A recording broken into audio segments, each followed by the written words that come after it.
Weather continues to impact travel across the Midlands. Officials urging drivers slow down and stay alert, especially as temperatures drop and the roads refreeze. So to talk more about road safety, current conditions, and what drivers should know before heading out, we are joined right now via phone. We have Elizabeth Childers with the South Carolina Department of Transportation. Elizabeth, thank you so much for taking the time to chat with us. Yes, thank you for having me. Of course. All right, let's go ahead and start with what drivers need to know right now. What are the road conditions like right now here across the Midlands? Yes, so as you can probably see, we've made progress on our interstates and primary routes.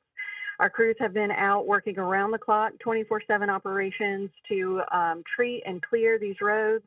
But just like you just mentioned in your report, our concern is for tonight with the temperatures dropping for any roads that might still have any moisture, any ice or snow or water left on them. Those are going to refreeze and create some dangerous driving conditions in the morning. So we really want to caution drivers to be very careful in the morning, avoid any unnecessary travel if at all possible. And we understand that might not always be possible. So if you do have to be out and driving, please be very careful, drive slowly, leave enough room, especially if you come across our crews that are still out working.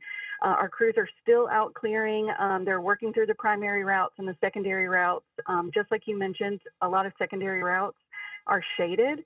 And so it's even more difficult for the sun to get there to help us out with clearing those with the warmer temperatures. So be very careful while you're out driving and just give our crews extra room to work so that we can clear these roads for everybody. That's definitely some good news to report that the salt and brine treatments, they are still in effect there, of course, with these cold temperatures. Elizabeth, what are kind of the biggest trouble spots for drivers tonight? Are we seeing bridges, overpasses, those shady spots? What is the team focusing on, especially tonight? Exactly. So our primary focus is always those primary routes, which are going to be the big critical corridors, so our interstates, bridges and overpasses. So we focus on those very heavily.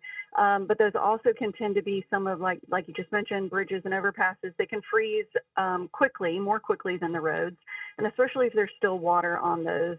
So they will freeze over tonight. So we want people to be very careful and cautious about those areas. And then just like we were talking about secondary routes, it takes us a little bit longer to get to those because we are focused on our main corridors and primary routes for our emergency personnel and our partners. So when we can get to those secondary routes, just like tonight, the temperatures are going to drop again. And so anything that's left on those roads is going to freeze, creating those dangerous driving conditions. My last question to you, Elizabeth, of course, for people watching right now who are maybe trying to decide, oh, should I go out right now? Should I grab that last thing at the grocery store? Really, what's your advice, even to somebody who just absolutely maybe has to go to work tonight or early tomorrow morning? What's your best advice if they have to go out up there on the roads? Yeah, so we just want everyone to drive very, very carefully. Use the most caution that they can. Slow down is the biggest thing because if you hit a patch of black ice, it's very unexpected. So slowing down gives you more time to react and recover your vehicle in those types of situations. It also gives you more time to and distance around other cars that are around you. So we just really ask if travel is unavoidable and you must go out, just please drive carefully and cautiously, slow down, especially giving yourself a lot of distance around other cars and our crews if they're out there. Yeah, definitely don't want to be a speed demon out there on the roads. Just take it slow out there if you do have to go out tonight into tomorrow morning. Elizabeth Childers with the South Carolina Department of Transportation. Thank you so much for taking the time to chat with us tonight and, of course, for the work crews and all of the stuff that they are doing to keep us safe out there on the roads. Thank you all so much.